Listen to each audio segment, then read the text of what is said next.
নমস্কাৰ বন্ধু বান্ধৱীসকল, ৰাতিপুৱা কেইবাটাও গুৰুত্বপূৰ্ণ খবৰ ওলাই আহিছে।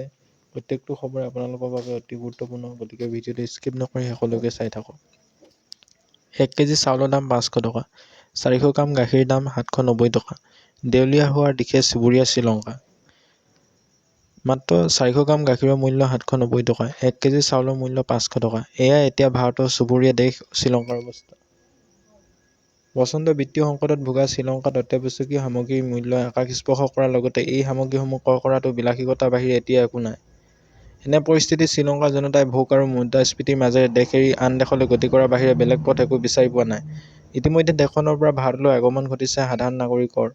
মঙলবাৰে প্ৰায় 16 জন শ্ৰীলংকা লোকে 4 মহীয়া কেঁচুৱাসহ সাগৰৰ মাজেৰে ভাৰতত আহি উপস্থিত হৈছে। ভাৰতলৈ আগমন ঘটা এই শৰণাৰ্থীসকলক প্ৰকাশ কৰা মতে শ্ৰীলংকাত এতিয়া প্ৰতি কিলোগ্ৰাম চাউলৰ মূল্য 500 টকা হৈছে। 1 কেজি চেনিৰ মূল্য 290 টকা পৰ্যন্ত হৈছে। বিশেষজ্ঞৰ দাবী, দেশখনৰ এনে পৰিস্থিতিত দেশখনক 1989 চনৰ গৃহযুদ্ধৰ দৰে পৰিস্থিতিৰ মাজলৈ লৈ যাব। এনে পৰিস্থিতিয়ে দেশখনৰ পৰা আন দেশলৈ প্ৰব্ৰজন কৰাৰ সম্ভাৱনা অধিক।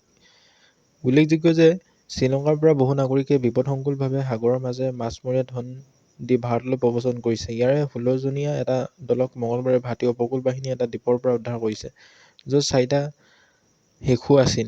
তেওঁলোকে প্ৰকাশ কৰা মতে মাছমৰীয়াক ধন দি এইদৰে ভাৰতলৈ আহিছে। চীনকে ধৰি বহুকেইখন দেশৰ ঋণত ডুব গৈ থকা শ্ৰীলংকাক দেউলীয়া ঘোষণা কৰাৰ সম্ভাৱনা আছে।